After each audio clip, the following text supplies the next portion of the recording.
Hey, I'm Angel, founder of AI Flow app, where we help founders turn operational chaos into clean, scalable systems using AI. AI Flow is my podcast where I talk to early stage leaders about the real behind the scenes, what's working, what's breaking, and how they're using tech to move faster with clarity. Let's get into it. So, how have you been? I've been well, thank you. It's working hard. Yeah, what are you working on? Like anything recently? Yeah, right now the big beautiful bill just recently passed. So Mm-hmm. there's a lot of features of the bill that affect individuals. So I'm focusing on putting together a webinar for people to just come in and learn about it and ask questions. Okay, so it's like kind of like a weekly thing, monthly thing. Like, what are you talking about on the webinar?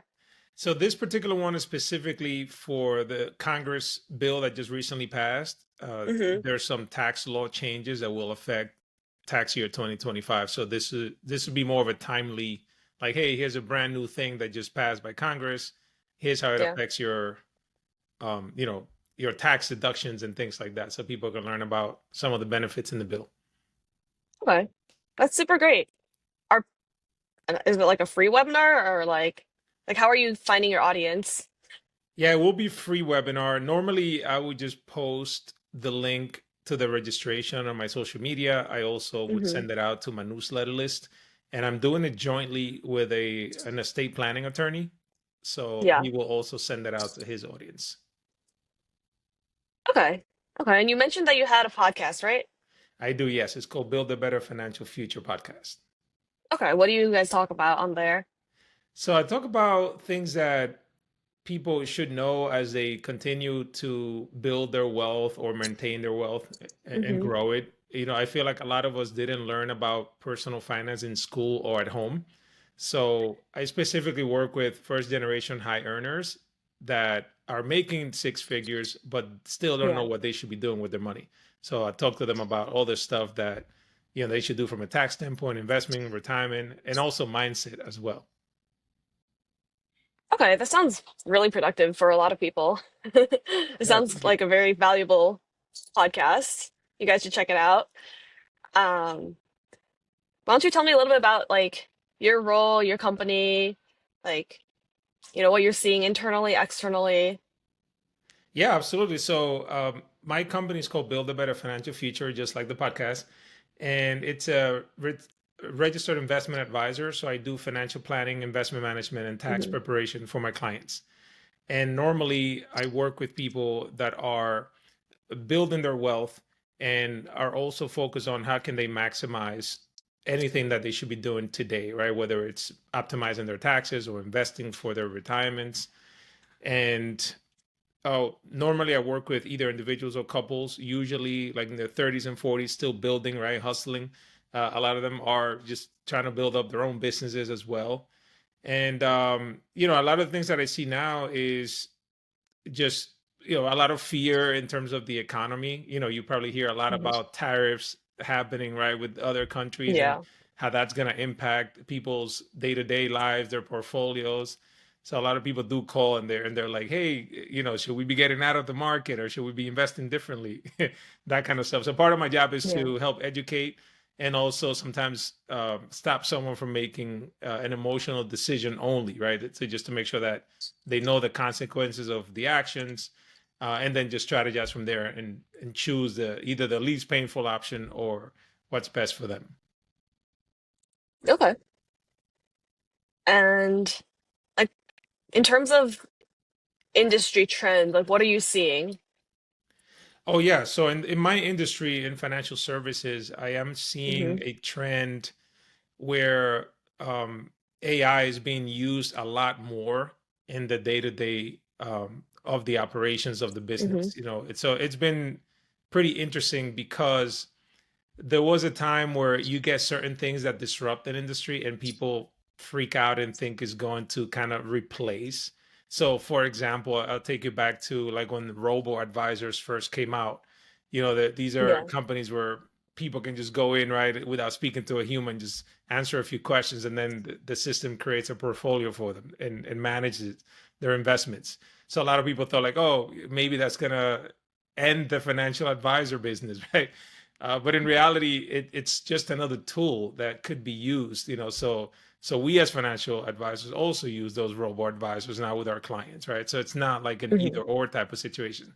So I've been seeing a trend in my industry, specifically in financial services, where there's a lot of AI being used for a ton of different things to help with the operations of the business, both to run it and also to grow it as well. Okay. Like what specifically are you seeing? Yeah, so I give you an example. In my industry, typically, as we have meetings with clients, we're supposed to keep meeting notes, and for compliance purposes, because we're dealing with people's money, like our industry is very heavily regulated. So there's a lot of AI note takers.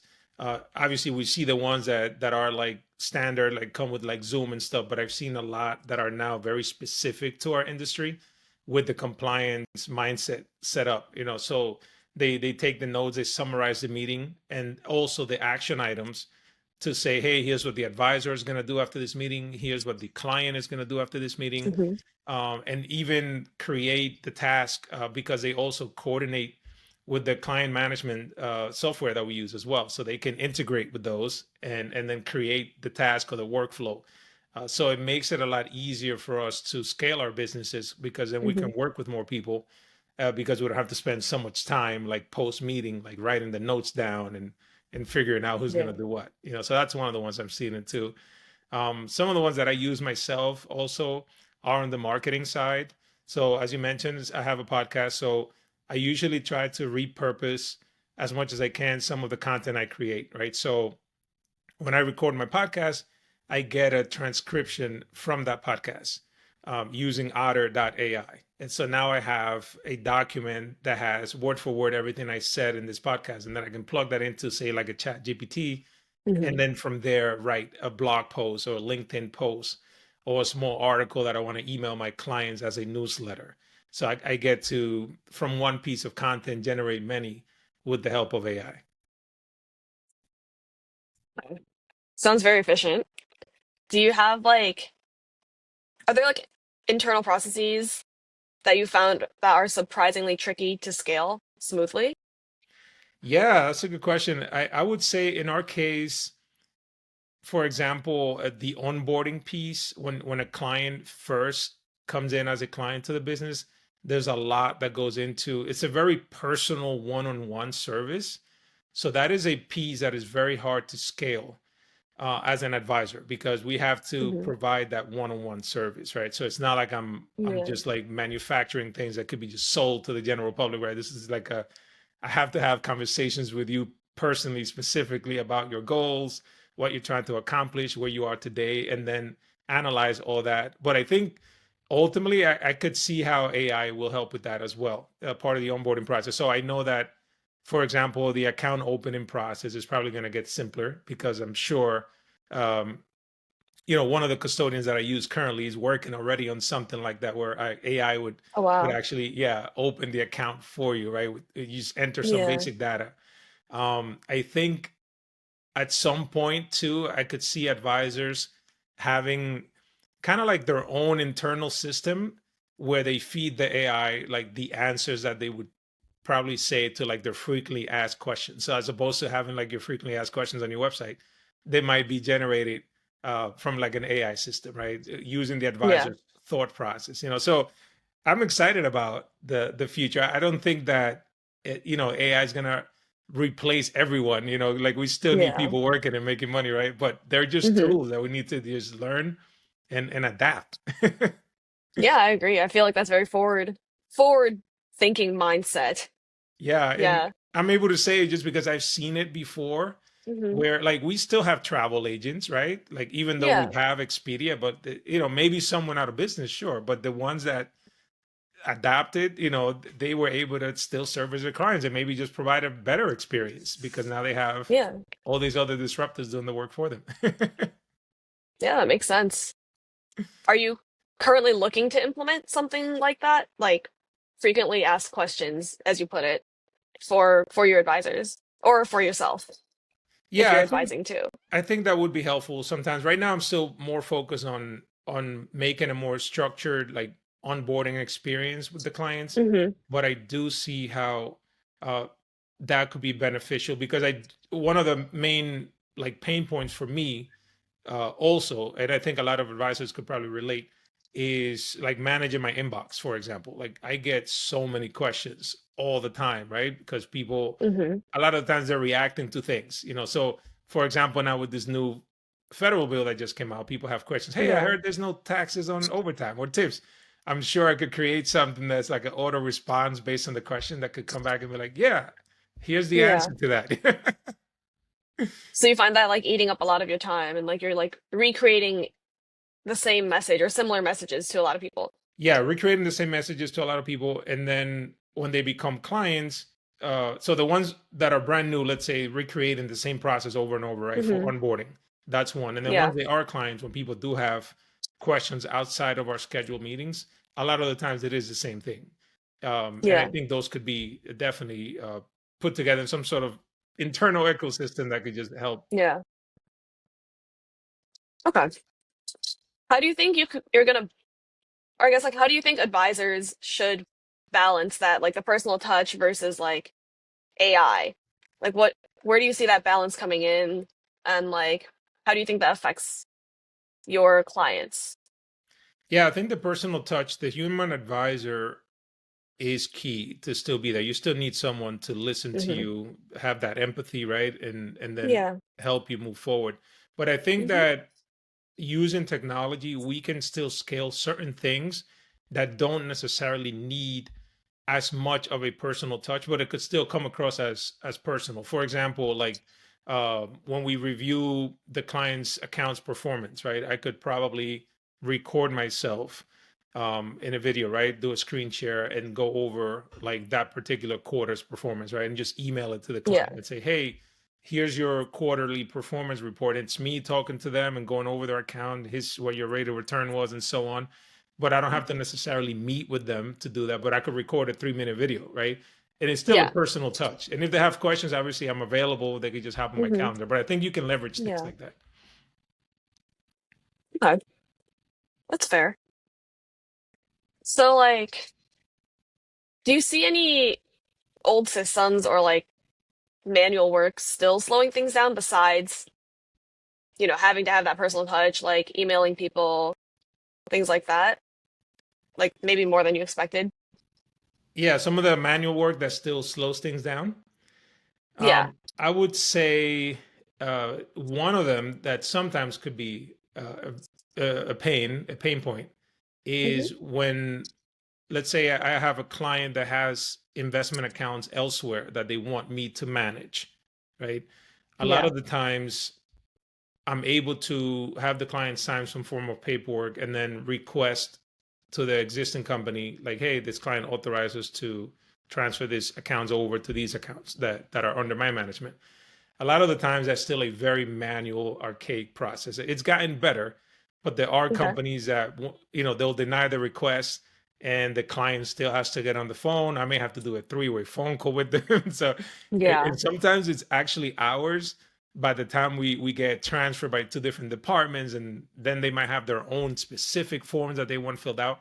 And that Yeah. sometimes it's a pain point that disrupts Hmm. the onboarding flow because you want to get those accounts rolled over as soon as possible so that you can Yeah. then invest in whatever portfolios you had in mind for the client. So that's still very manual, painful process that I hope gets more automated as time goes by. What's your vision for that? Like, how do you see that becoming more automated? Yeah, well, the electronic transfers, like one of the custodians that I use currently is doing that. Hmm. It's a lot of it is depending on the company that's going to be releasing the assets, but there are some already that have been able to do it through some sort of probably like an API type of connection where I Yeah. go in electronically and say, hey, this client authorizes to transfer these accounts over, and then we can submit copies of the signed documentation from the client. And then it gets all done Yeah. electronically without like actual physical paper being mailed or faxed, if you could believe it. Okay. No, I believe it. When I was setting up this company, it might not have been like, financial advising per se, but a lot of it is mailed. And I'm like, who still uses mail? Yeah, I actually still have A a lot of fax people. number. You do. Yeah, it's not I don't have a fax machine, thankfully, but I do have Yeah. a efax.com number, but people do still fax me stuff. Yeah. I think that's crazy. Like things should be automated at this point, or at least online. Oh yeah, like the Yeah. IRS, their system, as I do taxes as well, their system Yeah. is pretty archaic. And a lot I of could times I imagine. actually have to, yeah, I have to like fax things in. Like if one of my clients has a Yeah. tax issue and I call in, sometimes they need me to fax the client Yeah. authorization for me to speak, like a power of attorney or something. I'm like, really? And then they got to go. I guess they probably still use the fax machines. That's crazy. That makes me think we're in like the 1990s or something. Probably, yeah. That's crazy. I feel like a lot of companies are slow to adopt systems, especially like the larger they are, or like governments too, like government systems like IRS. I Like agree. I I think find them they're a lot slower. bureaucracy gets in the way of them Yeah, being able to adapt quick to technology. yeah. I feel that's what I like about startups. Like they're able to adapt quickly and like they're much more open to new technology, you know? Oh, yeah. It's nice. I know like a lot of fintech firms are like up and coming and like larger, more established firms are definitely starting to think about them and like see them as competition versus maybe in the past they might not have been. Yeah, yeah, Yeah. that's pretty cool to see because I think it provides a lot more opportunities for people and hope be like, hey, yeah, I can do this. I can still go Yeah. against the big dogs and win. Yeah. And I definitely feel like the younger generations are more open to this. Like I see a lot of Gen Z, they're very open to like small businesses or like fintechs, like newer types of banking systems Oh versus yeah, like maybe the older systems or like financial advising, things like that. that's true. And I think some of the big institutions had to adapt. Like you mentioned banking. Now being able Yeah. to do a mobile deposit, for example, like Yeah. before, like I remember times when I had to go to the bank and wait in line and meet the cashier and then deposit the check, right? I've done that too. I've done that too. Now I just click of a button. We're done. You Yeah, we're know? done, right? It's So nice. It's nice. Yeah. very nice. I think we become Yeah. more productive in general. The general output, I know some people feel like it's somewhat antisocial to some degree because you could do a Mm. lot of things without speaking to a human being, right? You can order things right to Yeah. your door and never speak to somebody. I do that. I order my groceries these days. I used to go grocery shopping, then I realized it was a waste of my time. So I stopped. Yeah, I just yeah. order online now. I Yeah. do the same thing. Yeah, You do? anything that I can have delivered or Yeah. I would do I feel that. like that's a very founder mindset. Like you just want like efficiency, you know? Yeah, I Like think I've that's noticed important. as I became a founder. I'm Yeah. glad you mentioned that. Yeah, because I think as a founder, you have a specific set of skills that you're focused on growing. So the Yeah. more you can, this might be like a cliche, but the cliche of automate, delegate, or eliminate is Yes. something that I go by a lot, right? So Yeah. when I was first starting my business 5 years ago, one thing that was helpful for me was looking out into the future and Hmm. for example, like creating like a mock organization chart and say, okay, these are all the different roles that I need, even if you don't need them at the moment, but you envision needing them. And your photo might be in all of them, right? Yeah. You're wearing all the For hats. now. So there Yeah. was a time when I was the bookkeeper at my company and I was the Hmm. marketer and I was the compliance officer, right? And those things Yeah. take you away from doing what it is that you do best. Yeah. So sometimes I think that as founders, we have to also feel comfortable with delegating because we might feel like someone else can't do something as good as we can, but we can't Yeah. not be the master of all the trades, right? We have to Yeah. focus on that one thing that we're good at and then delegate the rest or eliminate or automate, right? Yeah. Exactly. 100%. I agree with that. So, in terms of like CRMs, not CRM, sorry, custodians, do you typically use like larger custodians or are you open to like using smaller ones? Like who do Yeah, you that's typically work a with? really good question. So traditionally, I was using the larger custodians like Okay. Schwab and Fidelity. Hmm. But I actually use a company now called Altruist, and they Okay. came out. They're a lot newer than the established names like Yeah. Fidelity and Schwab, but they have created something that's very unique because it's so technologically advanced. So like for example, one of the things I like is that I can open investment accounts paperless. So I no longer need to have a client sign anything, Yeah. other than electronically. Also, those Yeah. transfers I was telling you about, for the most part, they created the system where a lot of the major organizations are able to do these account transfers without having to even get on the phone with anybody. Hmm. And also having an app on your phone where you can view your as a client, you can log in, see your account, performance reports, download statements, whatever. So yeah, I'm always open to newer technology because, like you said, sometimes those older institutions or government agencies, right? Uh, they're just not as quick to adapt to stuff. So we have to Yeah. get with the times. No, I agree. Do you find your clients are also open to those things? Yeah, absolutely. It's Yeah. funny because, like, just to give you an example, when I used to live in New York and I moved to Las Vegas Hmm. back in Yeah. 2015, so I started using video conferencing back in 2015, like way before the pandemic. Yeah. And it was cool to see, like, even my 70 something year old clients, like, actually liked, like, it might have been a little Really? challenging at first, but we were doing Zoom, like 5 years before the pandemic came, right? Yeah, so it was pretty Yeah. cool, just to be able to. I can do so much without physically meeting with someone, right? Yeah. So I normally do business online and the fun stuff in person. That's what I tell my clients. So when I go back home and visit, we'll go out to dinner, but we don't have to talk Yeah. business because we can handle everything electronically. There's so many tools that we could just use and do their financial plan. I do their taxes.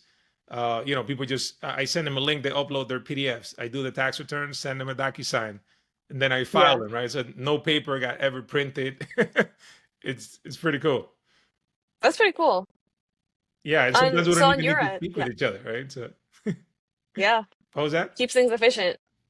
No, Exactly. on your end, like I know you mentioned how the custodians started implementing more like automation, AI possibly on their end. Like on your end, have you done the same during that process, or are you looking to do that? Yeah, I'm because I'm smaller, right? I don't necessarily have the Yeah. means to implement or create some of those. So I'm waiting Yeah. for um the people and organizations that I use to then kind of use and piggyback on what they're building. So, for example, Hmm. like the CRM that I use, it's called Yeah. Wealthbox. They're building their own AI note taker that's going to integrate. So I'm waiting for that because since I use them Yeah. already, I feel like it's going to be like a smoother integration than going with a third Yeah. party. And then Altruist is building their own AI that's going to help with like account opening and a whole bunch of stuff. So Yeah. I'm excited about that. It's like I can multiply myself, right? Yeah. You don't have to actually do it yourself. That makes Yeah. sense.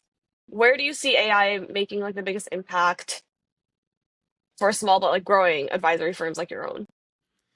Yeah. I think that for growing or either solo or growing teams, the onboarding experience for a client, I could see that Yeah.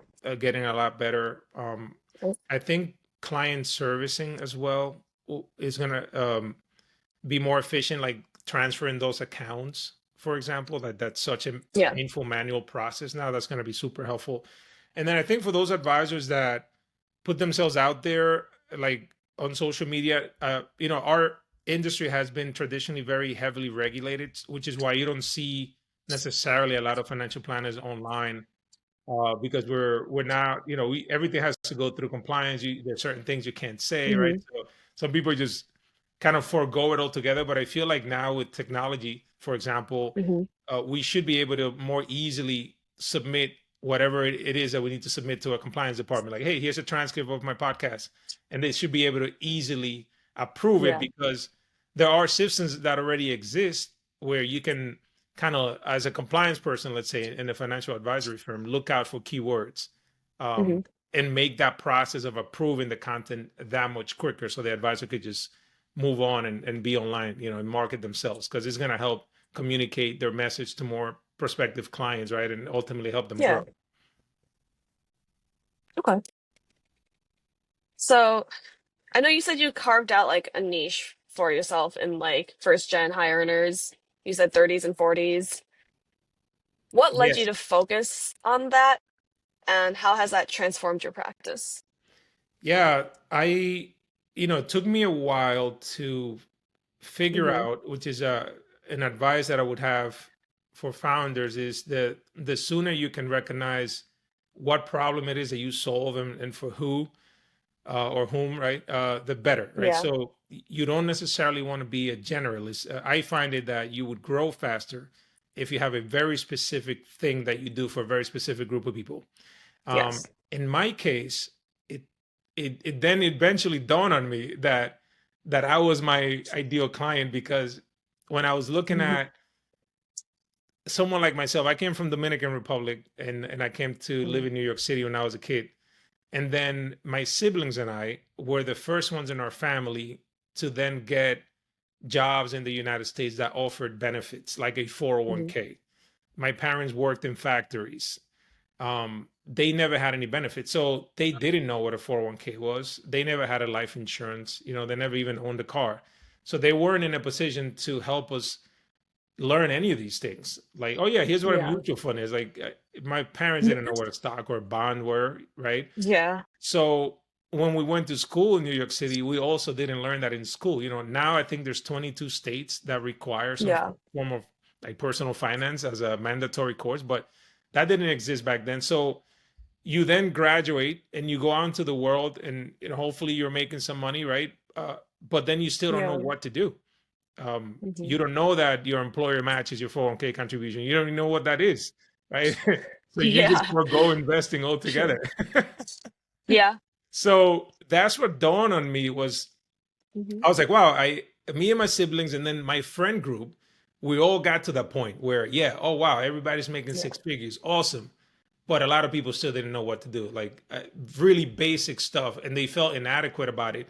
But the problem was that traditionally, you can't walk into like an investment management company or a bank and get the help you need unless you have a large sum of money to invest, because a lot Hmm. of them are designed to sell you a product, a solution to a problem, Yeah. right? But just like Yeah. actual advice is hard to come by unless you have money, right? So that's what made me think about, like, so many people don't get the advice they need because they don't have a large sum of money. So I'm like, let's look at it this the other way around. How about we help them so that they could develop those large sums of money with the money they're making, right? It's a Yeah. longer term approach. So that's what made me think of it. Yeah. So because of that, I'm able to be more targeted. So my marketing is for first generation high earners. There's a lot of stuff that Hmm. comes with it too, that some of it could be cultural too, because a lot of us are in positions where we're still helping out our parents, or we're helping out a younger sibling, or if we happen to be immigrants, Hmm. we're sending money back home, right? And Yeah. those don't necessarily fit into the traditional model of financial planning, where people might look at you like, no, why are you sending money back home? You should be putting money in your 401k. But you got to look Yeah. at people's values, right? Yeah. And it's not all about it's going to make you the most money, because there's also things that are Yeah. important to you, even if they're not the most efficient financial decision, right? So, but we're here not to judge. We're here to just to help. Like I was saying Yeah. before, right? Either the least painful option or the one that's best for you. Yeah. That makes sense. I remember my parents were sending money back home when they were here. They're first gen immigrate immigrated to Yeah, the US. Yeah. So I get it. It's yeah, not always mine too. financially quote unquote sound, but if the family needs money, the family needs money. So Oh yeah, and that I was a get it. common thing.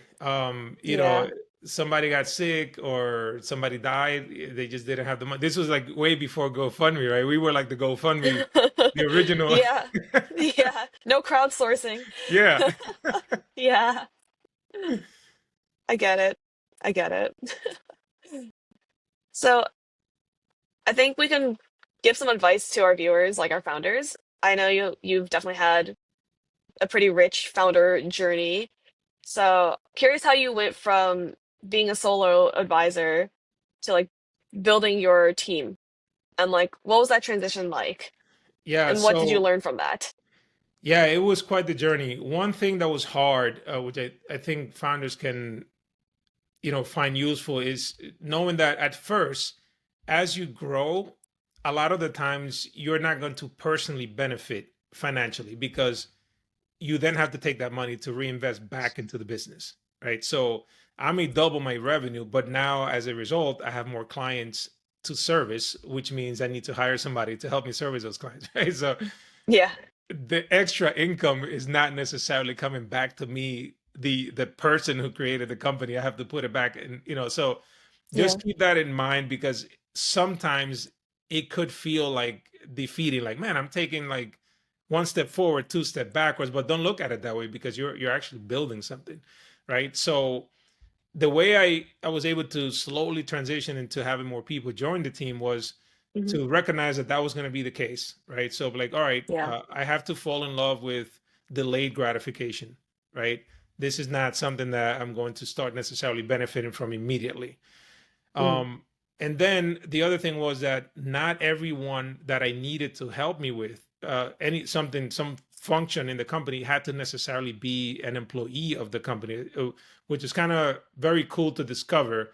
So, for example, when I was doing my own books, I then was able to just hire a bookkeeper.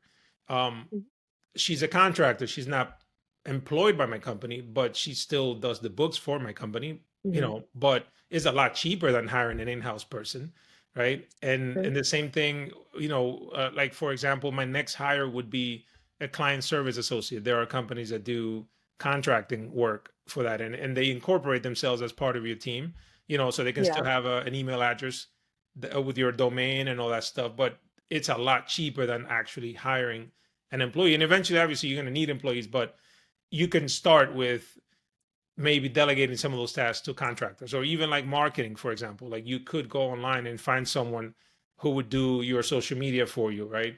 Yeah. They don't need to be an employee of your firm. So that's Hmm. kind of like my big aha moment was like, all right, I can just hire out contractors. Eventually, as you get larger, you can then turn those positions into an internal person at your company, right? As you make more money. But that was a big Yeah. one for me. Okay. At what point did you decide that, okay, hey, I need to start delegating to contractors? And like, at what point do you think you would convert them into full-time employees and why? Yeah, so one exercise that I did was I started color coding my calendar, um, Mhm. which sounds kind of silly, but I assigned each Oh. color to a different task, and I wanted a visual of like, what am I spending my time on? Somebody had told me Mhm. to I haven't done this because it sounds so tedious, but I need to get myself where you actually set the timer to 15 minutes, and then every 15 minutes you stop and you write down what you did, and then you put it like in some sort of spreadsheet. But my cheat sheet to that was, I'm just gonna color code my calendar just for now, just to see. So I Yeah. had, for example, meetings with either a client or a prospect were green, right? And then working on the business, like developing new systems and so on, was yellow. Meetings with colleagues were blue, and so on, right? So Mhm. at some point, I was able to look at my calendar over 2 weeks and say, what am I spending my time on? And if there's not a lot of green in there, then I'm being taken away from growing my business because I'm doing too much work in the business. Yeah. And then that's when I was like, let me write down what are the things that I need help with that are taking the most time, that are not revenue generating. And what was actually pretty cool about that was that ended up being my job description for the new role, because it was like, here's what I need somebody to do exactly, right? And that was super helpful. So when I hit that bottleneck where, and this may sound silly too, where Mhm. like I would get a new client and I was like, man, I don't have time to onboard this client. Like I wasn't excited anymore. I was like, okay, this is a problem. Yeah. This means Yeah, that that's what you there's a do pain point best. here. I'm supposed to bring in Okay. more clients, right? So Yeah. that was the jump I needed. Okay. And when do you think you're going to hire people like full time? And like why convert them from a contract to a full timer? Yeah, I think it's just you look at it from a cost standpoint. Yeah.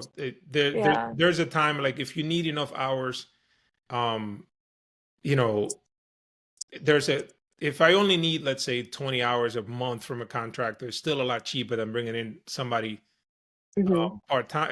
Either even part time. But the minute I need somebody like 20 hours plus per week, it's going to be a lot more Yeah. expensive to pay the contractor rate, right? And I think Yeah. that's when then I'll offer. a position to someone to come in full time. Not there quite yet, right? But Yeah. that's definitely part of the goal. No, that's a smart way of thinking about it, for sure. So, what surprised you most about moving from like a solo operator to a team leader then?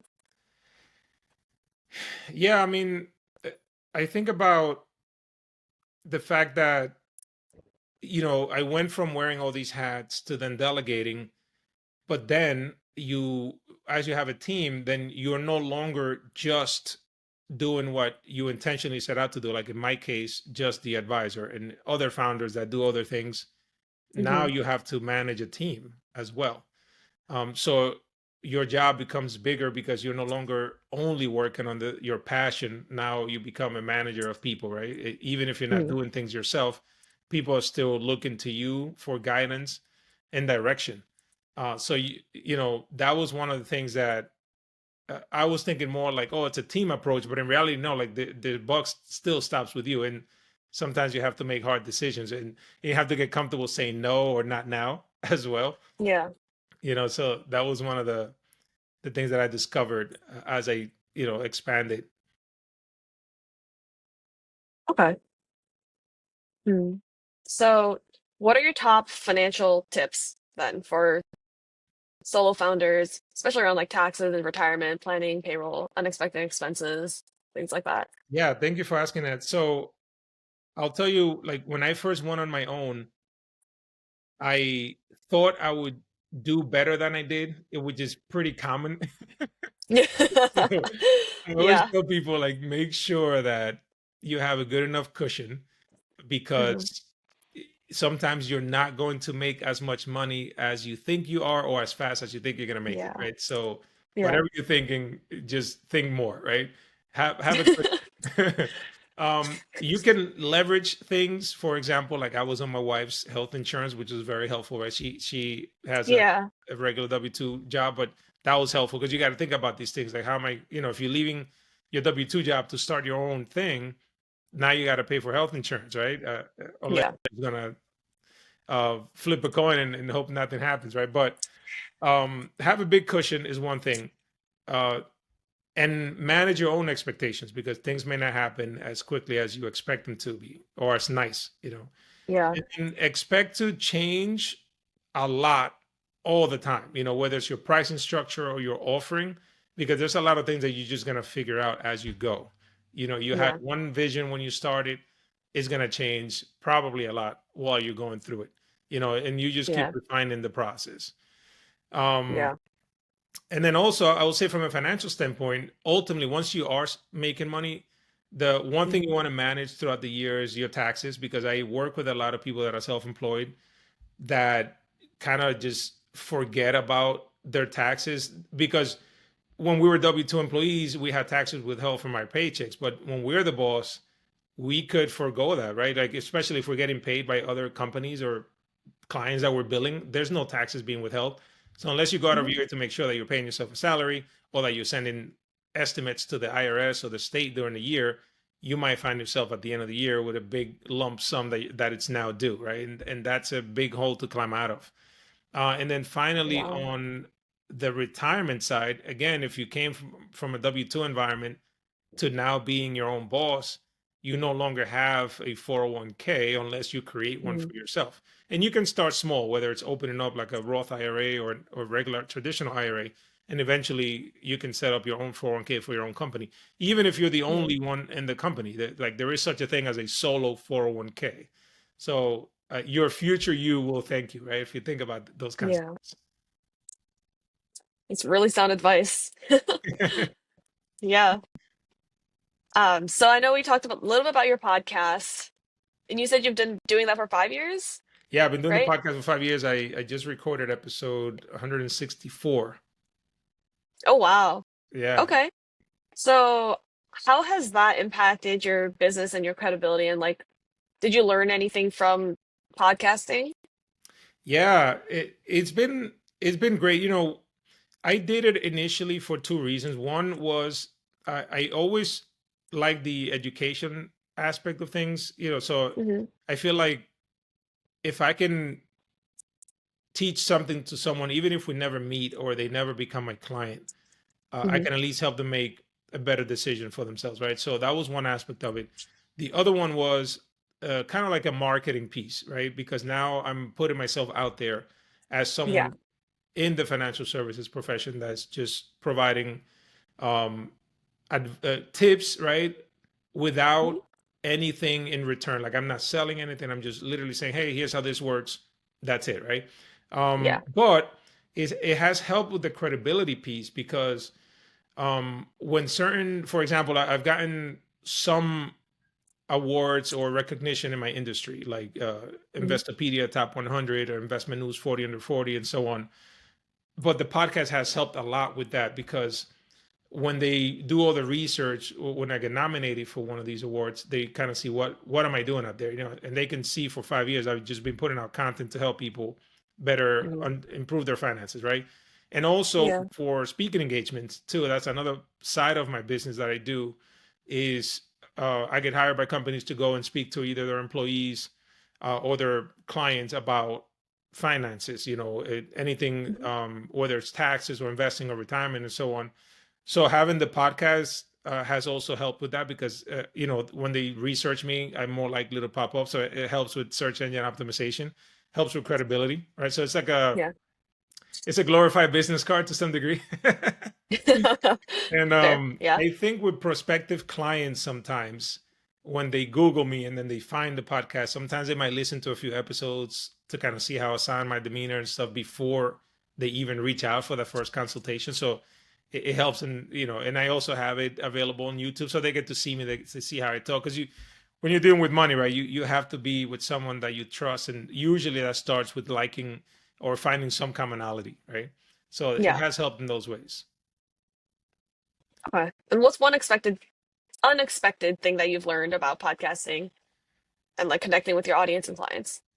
One thing that was unexpected for me was the fact that you may not necessarily hear via like your download numbers or Yeah. comments on the platforms, right?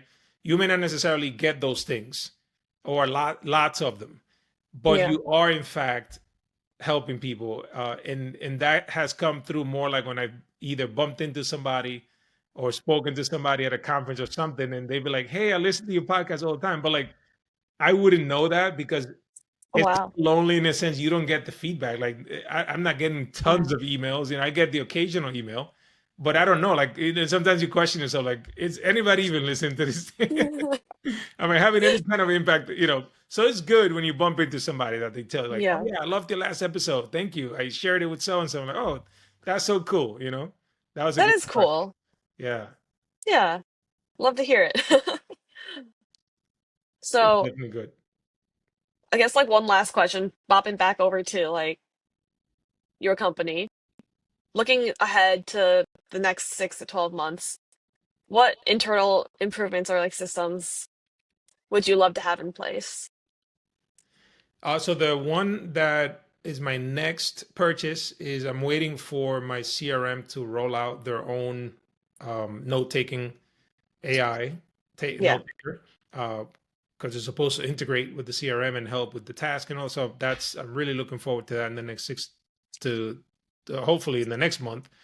Um, I'm already impatient Soon. for that. Yeah. Okay. Okay, that's fair. I know we are up on time, so really appreciate you joining me on AI Flow today. Thank you. Your It's been insights my were pleasure. super helpful. Hopefully, other people find it helpful too. I think they will.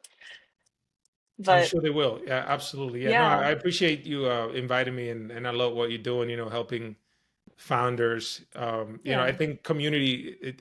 It's a big piece of things. So you're yeah, starting something pretty cool here for people to learn and hopefully eventually as things grow we can all participate in something, right? That's yeah, part of the bigger community. yeah. Thank you for joining. Yeah, my Appreciate. pleasure. Enjoy your weekend. Yeah, you too. Take care. All Bye. right. Take care. Bye.